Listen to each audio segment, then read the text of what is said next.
नमस्कार, मैं हूं गरिमा। स्वागत है आपका 9 भारत समाचार में। आइए देखते हैं खबरें विस्तार से।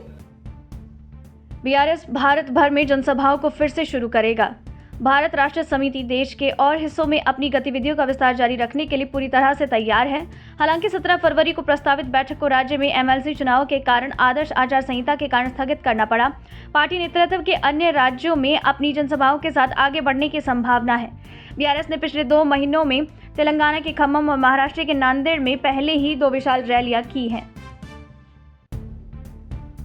कांटी वेलुगु 2.0 एक बड़ी हिट। पूरे तेलंगाना में 43 लाख से अधिक नेत्र परीक्षण किए गए। इस साल 19 जनवरी को कांटी वेलुगु कार्यक्रम का दूसरा चरण शुरू होने के बाद से अब तक राज्य भर में 43.83 लाख आंखों की जांच की जा चुकी है। 8.42 लाख रीडिंग ग्लास जरूरतमंदों को निःशुल्क वितरित किए गए। आंखों से संबंधित बीमारी लेकर आने वालों की जांच की जा रही थी, किंतु कांटी वेलुगु शिविरों में आंखों की बीमारियों से पीड़ित लोगों को दवाओं और पढ़ने के चश्मे के मुफ्त वितरण के अलावा ही विशेष रूप से ऑर्डर किए गए चश्मे डॉक्टर द्वारा निर्धारित व्यक्तियों को दिए जा रहे थे। HMDA 21 फरवरी से 23 फरवरी तक 39 भूमि पार्सल की ई नीलामी के लिए प्री बिड मीटिंग आयोजित करेगा। हैदराबाद मेट्रोपॉलिटन डेवलपमेंट अथॉरिटी 21 फरवरी से 23 फरवरी तक रंगारेड्डी, संगारेड्डी और मेडचल मल्काजगिरी जिलों में स्थित 39 भूमि पार्सल की ई नीलामी के लिए प्री बिड मीटिंग आयोजित करेगी। उनमें से 10 भूमि पार्सल रंगारेड्डी जिले में स्थित है, 6 मेडचल मल्काजगिरी में स्थित है और 23 संगारेड्डी जिले में है और नीलामी के लिए निर्धारित सभी भूमि 100% भार मुक्त है और तेलंगाना सरकार के स्वामित्व में है।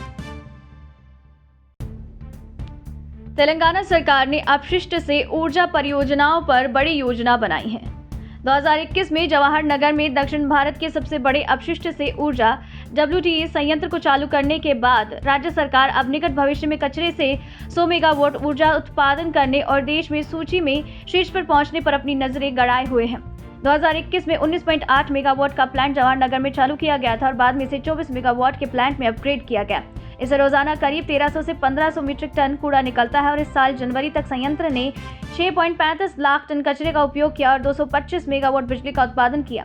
यह संयंत्र अब अपनी पूरी क्षमता से 48 मेगावाट तक बढ़ गया है और प्रतिदिन लगभग 2500 मीट्रिक टन से 3000 मीट्रिक टन कचरे का उपयोग कर रहा है। उस्मानिया विश्वविद्यालय सौर मार्ग पर जाने की योजना बना रहा है। नवीकरणीय ऊर्जा में अग्रणी राज्य में शामिल होकर उस्मानिया विश्वविद्यालय ने अपनी ऊर्जा आवश्यकताओं को पूरा करने के लिए परिसर में एक विशाल सौर ऊर्जा संयंत्र स्थापित करने की योजना तैयार की है। पूरे परिसर के कॉलेज, प्रशासनिक कार्यालय और अन्य भवनों को बिजली देने के लिए विश्वविद्यालय सौर ऊर्जा के माध्यम से लगभग 1 मेगावाट बिजली पैदा करने की योजना बना रहा है। वरिष्ठ अधिकारियों के अनुसार विश्वविद्यालय सौर ऊर्जा संयंत्र स्थापित करने के लिए तेलंगाना राज्य अक्षय ऊर्जा विकास निगम, तेलंगाना राज्य विद्युत उत्पादन निगम लिमिटेड और राष्ट्रीय ताप विद्युत निगम के साथ बातचीत कर रहा है। SCB चुनाव 30 अप्रैल को MOD की घोषणा से मिली जुली प्रतिक्रिया मिली। रक्षा मंत्रालय ने 30 अप्रैल को सिकंदराबाद छावनी बोर्ड, SCB सहित 57 छावनी बोर्डों के चुनाव कराने के लिए अधिसूचना की घोषणा की। SCB में 8 वार्ड शामिल हैं और 2019 के आरक्षण के अनुसार, जबकि 2, 5 और 6 वार्ड महिलाओं के लिए आरक्षित है। 1, 3, 4 और 7 सामान्य वर्ग के लिए आरक्षित है और वार्ड 8 अनुसूचित जाति के लिए आरक्षित। मेदक हिरासत में मौत के मामले में पुलिस को निलंबित कर दिया गया। पुलिस महानिरीक्षक S चंद्रशेखर रेड्डी ने MD खदीर खान के पुलिस द्वारा कथित यातना के बाद हुई मौत के मामले में D मधु, इंस्पेक्टर मेडक शहर पुलिस स्टेशन, पुलिस उप निरीक्षक राजशेखर, कांस्टेबल प्रशांत और पवन को निलंबित कर दिया गया। खदीर खान की पिछले गुरुवार को गांधी अस्पताल में इलाज के दौरान मौत हो गई। शनिवार को DGP अंजनी कुमार ने पुलिस महानिरीक्षक चंद्रशेखर को मामले की जांच की निगरानी करने का निर्देश दिया। तेलंगाना सरकार ESS के तहत कमजोर वर्गों को 2626 करोड़ रुपए की वित्तीय सहायता प्रदान करती है। अपनी विभिन्न योजनाओं के माध्यम से कमजोर वर्गों को आत्मनिर्भर बनाने के लिए कदम उठा रही तेलंगाना सरकार ने आर्थिक सहायता योजनाओं के तहत अनुसूचित जाति, अनुसूचित जनजाति और अन्य कमजोर वर्गों के उत्थान के लिए लगभग 2626.04 करोड़ रुपए खर्च किए। राज्य सरकार द्वारा हाल ही में जारी सामाजिक आर्थिक सर्वेक्षण रिपोर्ट के अनुसार ESS के तहत 1,62,444 ऐसे लाभार्थियों को 2014 से 2029.78 करोड़ रुपए की कुल सब्सिडी के साथ उद्योग, सेवा, व्यवसाय और परिवहन क्षेत्र के तहत विभिन्न संपत्तियां प्रदान की गई। 15 जनवरी 2023 तक राज्य सरकार ने वित्तीय वर्ष 2023-24 के लिए ESS के तहत 100 करोड़ रुपए आवंटित किए हैं।